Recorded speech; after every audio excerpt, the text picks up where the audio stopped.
currently listening to?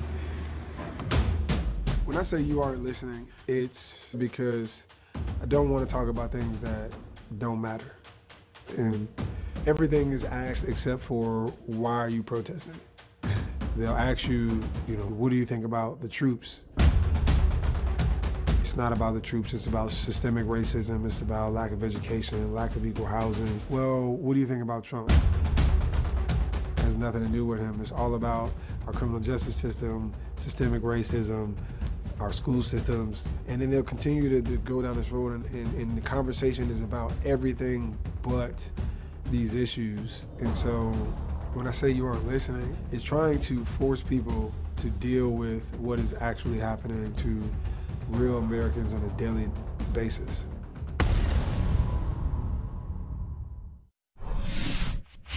Michael Smith said we had company. Of course we do. Malcolm Jenkins joins us, the pride of the Ohio State University. I had to put that in, being from the Buckeye State. I had to get that shout out there. But Malcolm, we saw an excerpt there from some of your work. It looks very powerful and interesting what you're working on. Just tell us what that's about and where you are with that documentary. Yeah, so I was able to come on as an executive producer for Black Boys, the documentary really exploring kind of the spectrum of humanity of Black boys and how that humanity oftentimes is under attack as early as grade school, all the way up through adulthood. And so we kind of break down how the bodies of Black boys are oftentimes commodified, but we completely disregard their minds, their creativity, their anxieties, their trauma, their joys, their pain. So, and oftentimes, we see in situations like George Floyd, where in order to hold your knee on somebody's neck for that long, you have to see them as subhuman or superhuman. And those two, ideas are really where we see Black boys and Black men being framed the most, when we really need to just be able to see us as humans and in all of the different variations that we have. Amen. And we see, the Old Spice behind you. You are here on behalf of Old Spice and their new NFL initiative, helping to implement educational justice programs in schools based on your documentary, Black Boys. And it's in partnership with Never Whisper Justice. They also produce Black Boys with you. So what I want to talk about is, so did you do one today? Because you guys are doing surprise virtual school appearances and hosting screenings in my hometown in New Orleans for Black boys. Did you surprise any kids today? Yeah, we did did a surprise drop in on about 3 different schools, man. It went awesome. The kids were very, very engaged. They had questions. They were able to watch the film beforehand, and we were able to talk about some of those things. And, I was able to ask them questions like, what are some of the things that resonated with you? And in one of the sessions, they talked about this idea of society fearing you when they don't even know who you are, and what that feels like, and how they internalize that. And so the message to me, that I try to repeat to them is that, we know as Black men and Black boys that we are fully human, that we deserve every right that any other human being does, that there's nothing to be afraid of, us for. And it is not our job to make other people comfortable or shrink ourselves in order to fit into this society. And so we have to break down first, like, we can't believe the lies that society tells about us or tells us about ourselves. And we have to boldly kind of walk in our own greatness, Love it. It's so interesting, Malcolm. The 3 of us here, we were all obviously Black boys dealing with some of the things that you're bringing up here, whether it's fears, our hopes, our joys, our insecurities, and all 3 of us are storytellers. So when did you think about combining your experience as a Black boy, now a Black man, and your love of storytelling? When did you start thinking about putting these things together? I really came out of a frustration, with the whole NFL and social justice kind of things over the last 4 or 5 years. The narrative that players were trying to get out had been hijacked, been co-opted.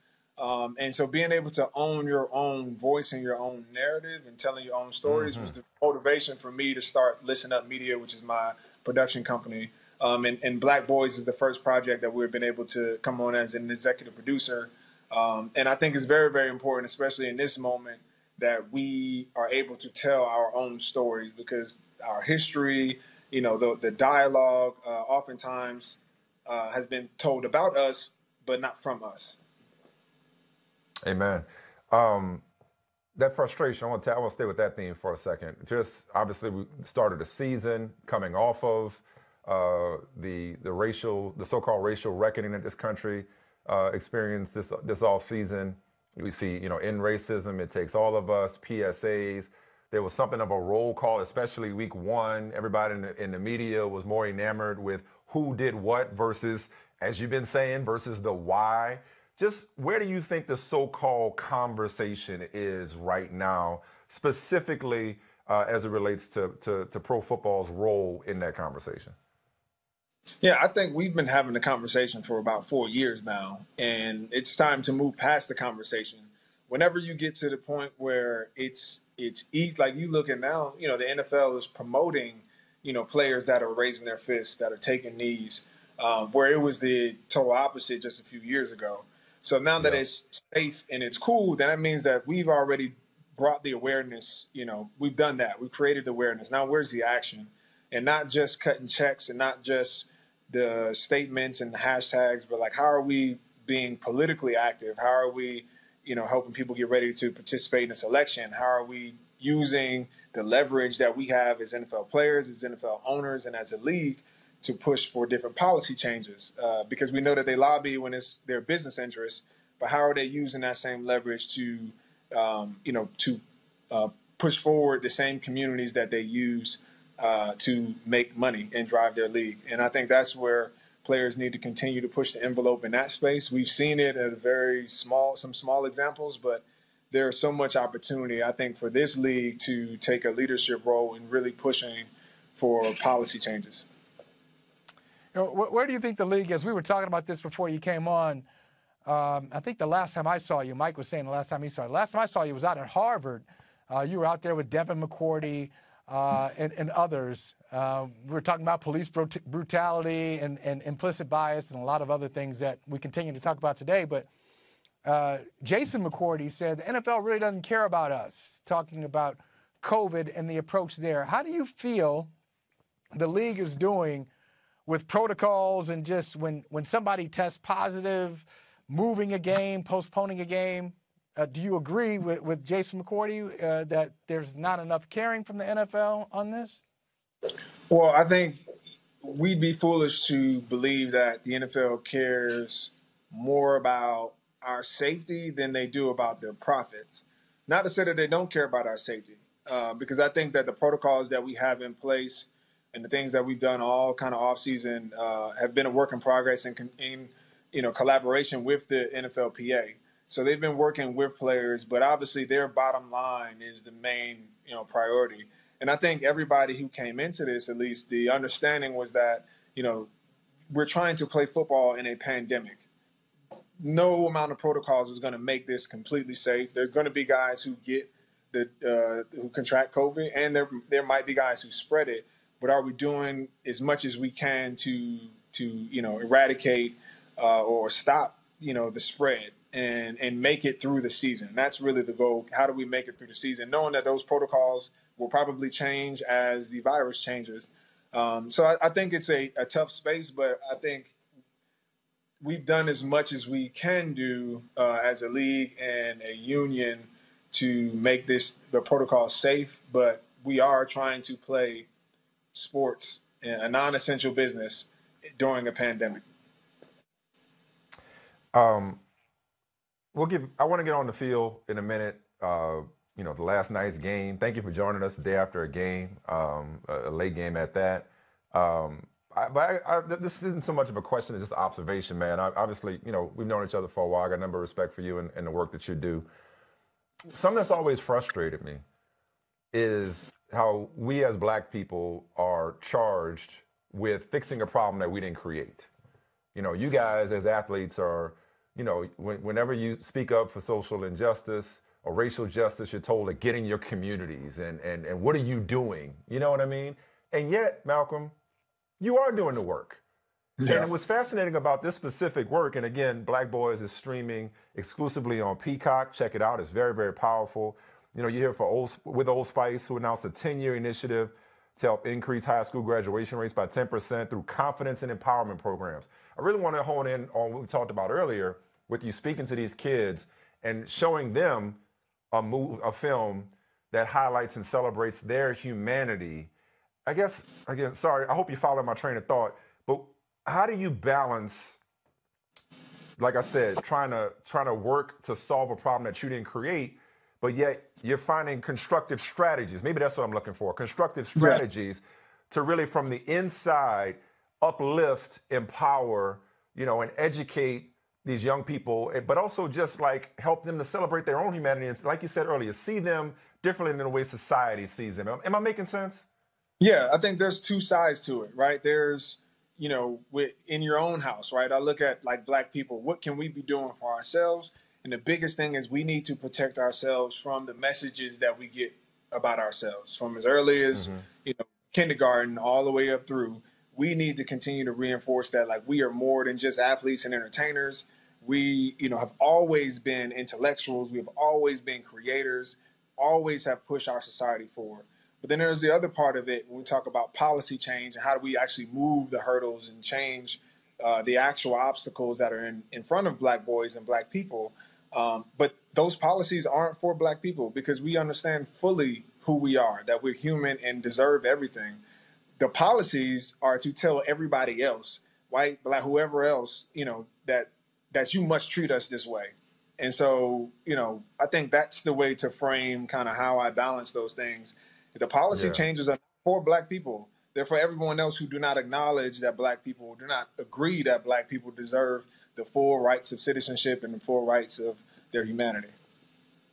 You know, it's such a great point that you bring up. I remember, and I'm glad you brought it up too, Mike Smith. You know, I remember, Martin Luther King talking about, in one of his sermons, he was talking about how he was in jail, and he started talking with those who were outside the jail, white people, and he was talking with them. He's in jail, and he starts talking to them about their salaries. And he said, oh, that's how much money you make? You need to be out here protesting with us. So I think it's funny when you bring up policies, unfair policies. They're not just unfair policies for Black people. But if you really think about the policy, you say, why does this exist in the United States? That sign you held up when you said you're not listening, you talked about people killed by police. And the number, 8%, there was 8%, then there was 25%, right? So 25% killed by police. That means other people were killed by police too. So police brutality is a problem. It's a problem for us disproportionately. But you bring up the point. These are issues that we all should be talking about. Yeah, I think, you know, the issues that we talk about and target Black people because when you look across the board, whether it's education, criminal justice, and healthcare, all of these things, Black people are usually getting the short end of the stick, you know, in all of those across the board. So when we begin to pump resources in those spaces, there are also other people who are being victimized as well. And so you raise the bar for us, you raise the bar for everybody. So we talk about poverty and doing things to eradicate poverty.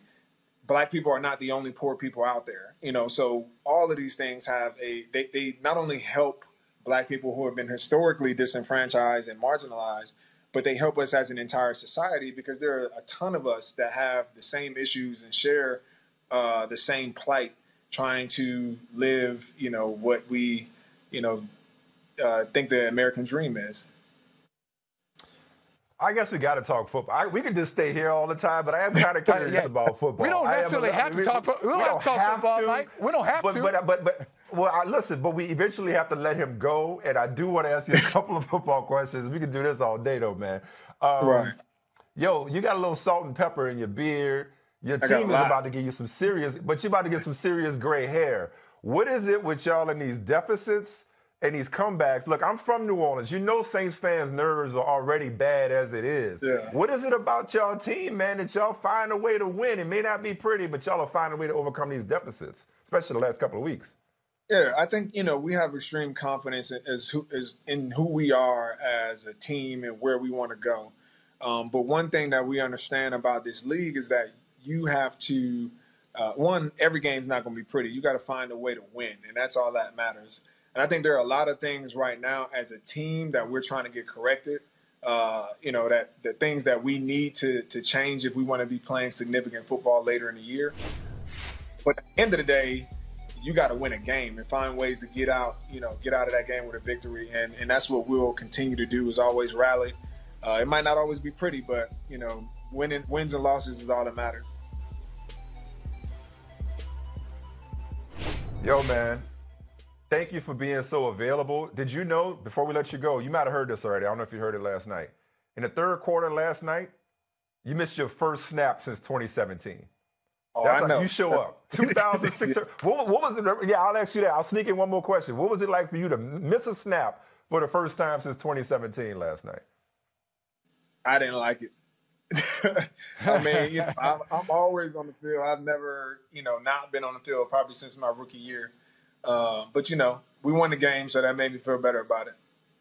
You weren't hurt. It was strategic, right? You good? You came out I just wasn't on that. Just wasn't on that package in that play.